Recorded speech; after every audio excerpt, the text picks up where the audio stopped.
We are meeting with Bishop David Bernard and Brother Carlton Coon. We're talking about mentorship, the importance of mentorship, the importance of connecting with people, engaging with individuals to help leaders grow in ministry. A couple of questions for both you gentlemen. I'm going to start with you, Bishop Bernard. Okay. I want to ask you, why is mentorship important? More specifically, why do I need a mentor? Well, I think it's a biblical principle that we don't serve God in isolation. We serve God as part of a community. We need elders in our lives. We need people who can guide us, people who can advise us. You know, some things you learn by experience, but as much as possible, if you can learn from other people's experience, that's a shortcut. Absolutely. So a mentor can help us be a good role model, can share with us their successes, failures, what they've learned, some things they've learned the hard way, so that hopefully we can build on what they've learned instead of having to start from scratch ourselves. Absolutely. To the person who is intending on being a mentor, how do you become a mentor to someone? Is it something that just happens? Is it something that you have to really work at and be intentional about? Is it a combination of both? And what would you say to that person? I think it's a combination. First of all, if you want to be a mentor, you need to have submitted to mentors in your life. So it's a natural thing. And often a mentor, it could be because you are in a position as a pastor or some other minister that you naturally have younger people that you're responsible to lead. In other situations, there may be no formal relationship, but you're just a senior member of the church that maybe the pastor will encourage you to reach out to some people, or people may just gravitate toward you. Some may come and say, I just want to learn from you. Some of it can be informal. It starts with fellowship, going out to dinner and sharing ideas. It may come from your role as a teacher or youth worker or pastor. So I would say it's a combination of informal and formal, but at some level it needs to be intentional, where not that you're the expert, not that you know it all, but you feel like you have some life experience and you have some things you've learned from God that you're willing to share. And so the intentional part is you have to make time for that. Absolutely. And you have to reach out to people. You can't mentor just in just with an outline of I'm going to do this. It has to be labor intensive, so to speak. It has to be a relationship more than just teaching. Awesome. For you, Brother Coon, that young man who is being mentored by his pastor, who feels a burden to start a church, what would you tell him?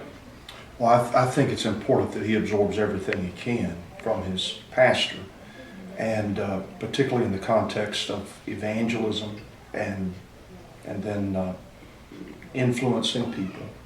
We use the term leader, but I think sometimes that gets positional, and what we really have to learn is how to influence people, both people that we're trying to reach with the gospel, and then also people who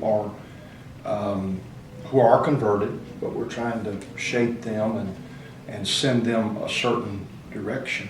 So it's kind of this transitional thing. Paul told Timothy, you take what and I'm paraphrasing, you take what I've given you and you give it to other faithful men, and who will give it to other faithful men. So there's a generational transition.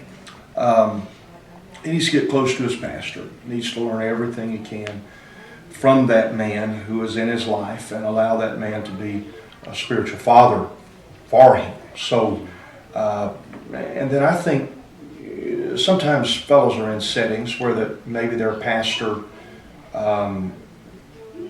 has not or is not currently a church planter. Maybe it's been a long time since he was in that setting.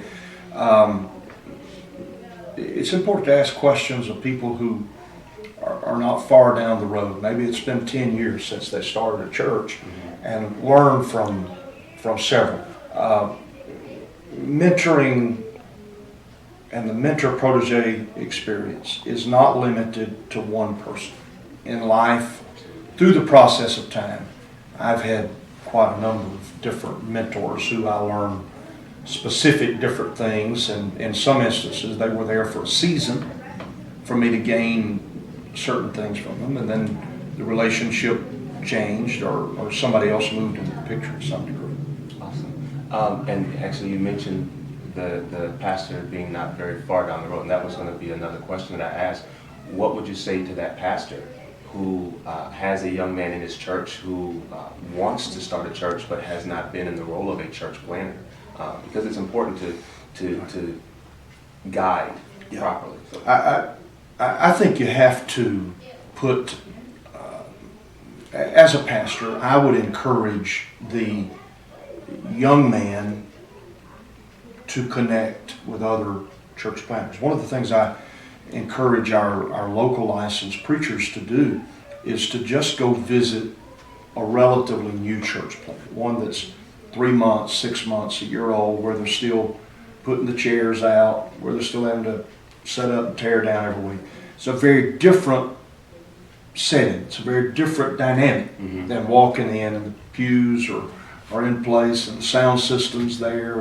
And so that becoming familiar, being put in the setting to observe those things and to say, wow, this is what this is about. He needs to know what he's getting into.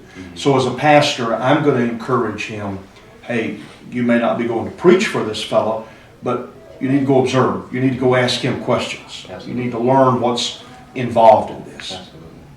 And Bishop Bernard, is there anything that you would say to that pastor to help encourage him to be more mindful of or more focused on planting churches? Well, I think the pastor needs to be sensitive to opportunities. A pastor is focused on building his local church, which is right, as he should be, but the pastor needs to be thinking, is God trying to open a door that's bigger? For instance, a Bible study. If people are living a certain distance away, or maybe it's another ethnicity or another language group, or maybe it's an area of town or a suburb or neighboring town where there's no church. Instead of just thinking, well, I can win one soul and add them to the church, you might say, I wonder if this could be an opportunity for something bigger. You know, if there's a family that starts gathering, you got 10 people coming every week, Absolutely. then start thinking of options. And so that's what I did as a pastor when I had someone who lived in some of those categories. I would start thinking, could this be an opportunity?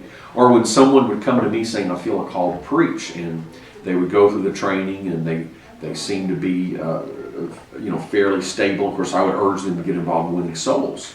But as they would start winning souls doing Bible studies and so on, then I would look, I wonder if this could be the nucleus of starting a church. So I think the pastor has to be aware of the opportunities for a preaching point or a daughter work, instead of simply just looking at it as evangelism generically, but try to ask God, what are you trying to do in this situation?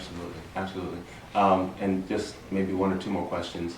We know missionaries, we have metro missionaries, urban missionaries, we have missionaries that we send out to different places. Talk to that person, that pastor, or that young man who wants to be a missionary about both types of opportunities, and if both of you will. Okay, I think it's important, and I've already touched on this, it's important for a person to be aware of what a church plant's like. That's a first thing. And if God's called him to that, he will see some things that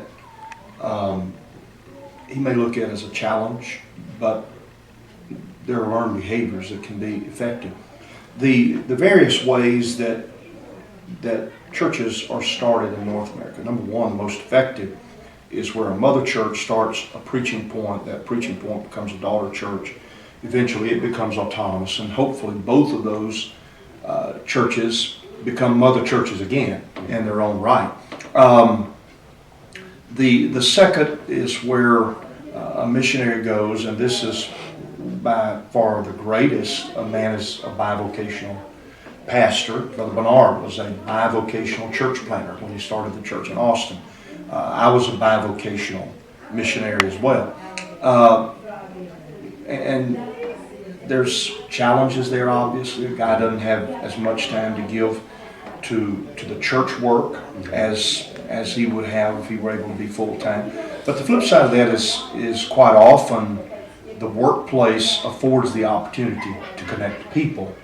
That is kind of a natural process.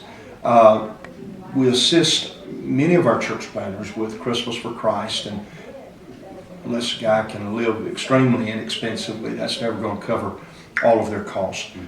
You mentioned Metro Missions. Metro Missions is an approach where that it's equivalent to a global missionary in the sense that the individual deputizes, they become, they go on site full time, and this is approved by any number of different levels, including the executive board.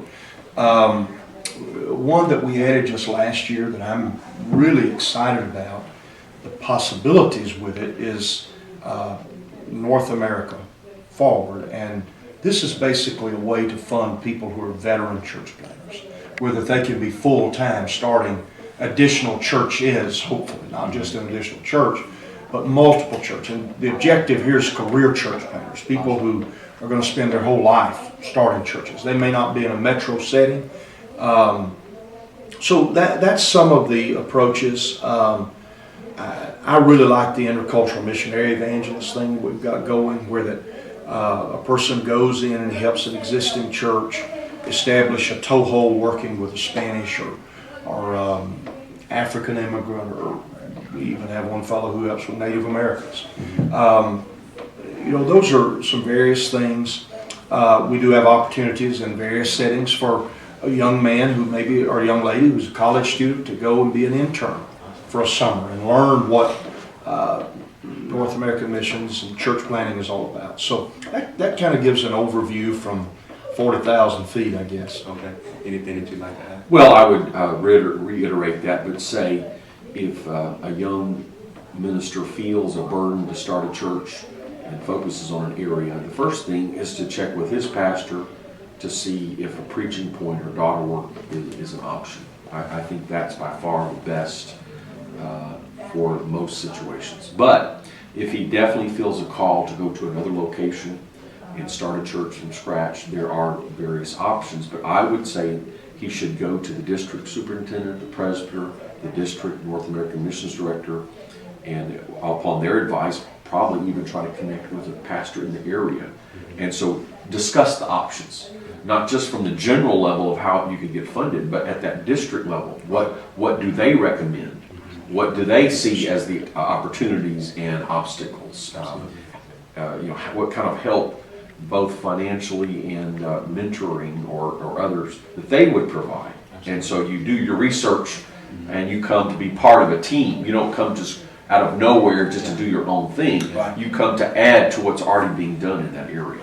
Correct. So like a net or a meshwork, you're adding strength, or you're. So you can see from what I've said, either way, I'm recommending a team approach rather than a solo approach.